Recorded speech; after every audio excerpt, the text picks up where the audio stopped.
What is up, guys? Welcome to my trailer breakdown for Arrow Season 7, Episode 20, which is actually the third to last episode of the season. It doesn't really feel like the season is coming to a close in a natural way, but I guess we'll see if that happens in the next 3 episodes. But anyway, this is the trailer breakdown for that episode, which is called Confessions. This episode, really the thing that I'm most excited for is the fact that finally, Roy Harper, aka Arsenal, is returning in the present day. He was up to a series regular again in this season, but was completely wasted on the first 19 of the 22 episodes, as he was only in the flash forwards, and he was only in like maybe a third of the episodes of this season, if not less. So now that he's finally returning in the present day, I am definitely very excited. I'll talk about that in this trailer breakdown. Actually, it will probably be the thing that I focus on the most, but I'll also obviously break down the actual trailer. But speaking of that trailer, let's watch it now so that I can break it down.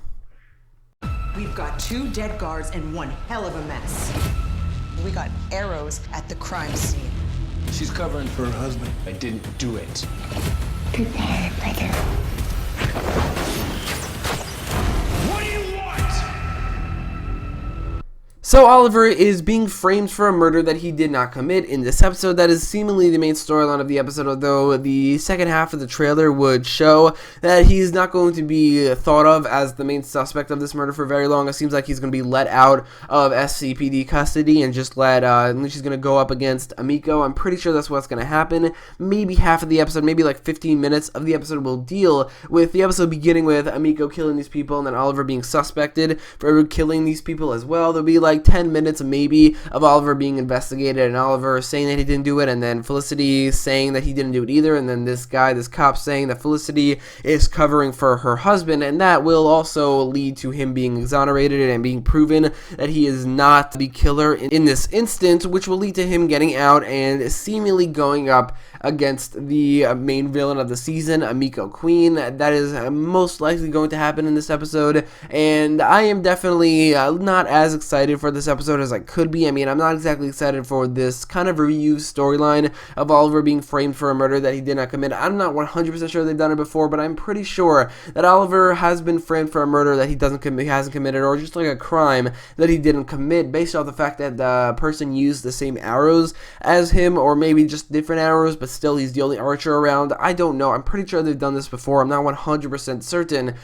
It doesn't seem like this is a new, fresh, original idea that they've never done before. It feels like they've done this before, which is why I'm not exactly excited for this storyline. That being said, it seems like there will be a different tone and narrative to this storyline. According to the synopsis, this episode will take up a true crime narrative and tone, which means that there will be a lot of detective work, probably on Dinah's part in this episode. A lot of detective work that it seems like The Flash also does quite a lot, like with Sherlock a lot in this season, or just whenever Barry does forensic science. They might be doing something similar in this episode, like a typical cop show, although they've never done it before on this show, so maybe it can be pretty interesting. I don't know. Either way, I don't really have much of an opinion about like the storyline and what's going to happen in this episode based off the storyline. We're just going to have to wait till the episode comes out to find out like the quality of this storyline, because this season and Arrow in general is very inconsistent in its quality, so I have no idea if this will be a good storyline. That being said, one part of the trailer that does look pretty good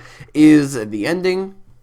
The first half of the trailer has to do with Oliver being framed for a murder, but the second half has to do with Oliver going after the Ninth Circle. It seems like this true crime narrative of the episode leads to Dinah, or maybe somebody else, somebody on the SCPD, or maybe Felicity. I'm hoping it's not Felicity, but it seems like somebody came to the conclusion of who did this and who killed these people and who framed Oliver for said murder, and then Oliver is exonerated and let out of the SCPD custody, which then he goes after the Ninth Circle, comes head-to-head to the Green Arrow, or I mean the Red Arrow, Amico Queen, whatever you want to call her as well, and it seems like he's taking out Ninth Circle goons pretty easily, even though in the last episode he struggled with one of them. He is pretty consistent in his fighting ability, just like the Flash is with his speed, but when he is badass, I think he's just the best character in this universe, so I'm hoping in this episode he can be his best badass self, where he takes out like 10 Ninth Circle goons by himself, and then pretty easily takes out the Red Arrow. Because up until now, he had like this personal connection to Emiko that it feels like he was trying to redeem her and felt like he could,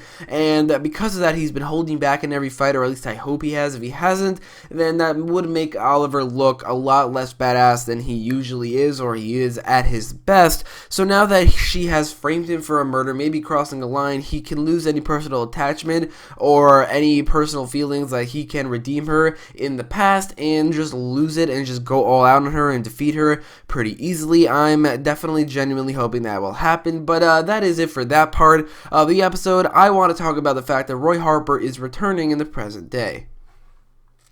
So, Roy Harper is returning to the present day, and just to reiterate what I said earlier, again, it pisses me off the way they used Arsenal in this season, the way they just benched him for the entirety of the season. I was so excited when he was upped to series regular. It seemed like Arrow was going to be so good with the prison storyline, and the flash forwards looked pretty good as well, and it seemed like they were doing something right, and then there was also the promise of Arsenal returning in the present day as well, but then he just never did. They always just stuck him to the flash forwards, or even in the flash forwards, it seems like he only appears like every third episode so far, or just lately. In the beginning, he was in every flash forward episode, but lately he has not appeared in the flash forwards, and when he does, it's not in a large role. Since the flash forward episode, which I think was 16 of the season, I don't think he's appeared at all in the flash forwards, and I just think they've wasted this character so much in this season. He was up to a series regular. I mean, they wasted him enough on the show, where Colton Haynes understandably wanted to leave Arrow during season 3 because of some personal issues, which I respect. I understand that he wanted to do that, but now he wanted to come back, and he was let back onto Arrow for more than just a 1 episode or 2 episode thing,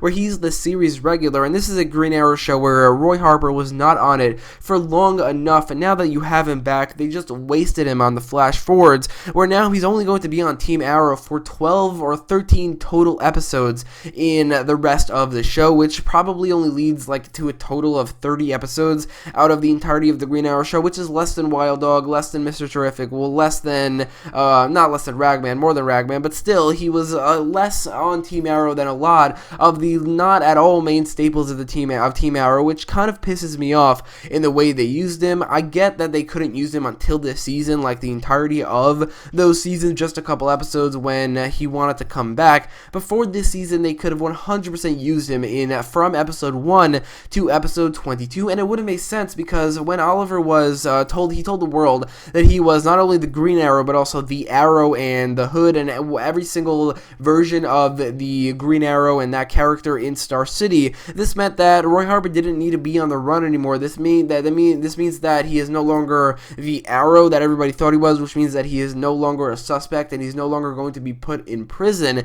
And now in the first episode of season 7, he could have returned, saying that his mission with Thea and Nyssa was going okay, but he wanted to return to Star City or something like that. Obviously, he's currently on that mission with Thea and Nyssa, and there will be some sort of explanation for why he's returning, so they could just use the same exact explanation for the first episode of this season, and then he could just be in the rest of the season. I don't understand why they didn't do that, and it pisses me off that they did not use this character for 19 episodes, and now in the 20th episode of the season, where there are only 3 episodes left of the season and only 13 episodes left of the entire show, Roy Harper is finally back, but I think it's a little bit too late for just for this character at all, for Arrow as a whole, for the use of this character. They've severely underused him, especially, or really entirely only when they've had the ability to use him, and even in season 6, he was in 2 episodes where he was completely overshadowed by Thea. It was more focused on Thea, which is fine because that was her departure, but I didn't really see the reason for Roy Harper being in those episodes, and they could have just put him in 2 other episodes where he was the main focus. So I think that Roy Harper, in my personal opinion about the way they used Roy Harper, is I'm incredibly disappointed about it. And just like a lot of this season, incredibly disappointed about the use of Roy Harper. That being said, I am still incredibly excited for the return of Roy Harper, aka Arsenal, and also his costume, not only in this episode, but hopefully in the rest of the season as well as the rest of the show. I'm hoping he appears in every single episode of the rest of the show entirely, or at least mostly, in the present day. This means that now Team Arrow officially has Green Arrow, Arsenal, and Black Canary, the main Team Arrow of the comics, which is pretty awesome. But I just love the fact that Arsenal's back, because I love the character, I love his costume, and again, he's a main staple of Team Arrow that definitely deserves to be on the team, and deserved to be on the team and on the show a lot more than he was. But anyway, let me know all your thoughts in the comments down below. Are you excited for this episode? Are you excited for Arsenal's return? And do you agree that they have wasted Roy Harper in this season? Also, check out my video from yesterday, which was a spoiler-free review of Avengers Endgame, which you can check out at the top right corner of the video. If you like this video, make sure to leave a like, share, and subscribe. And as always, thanks for watching.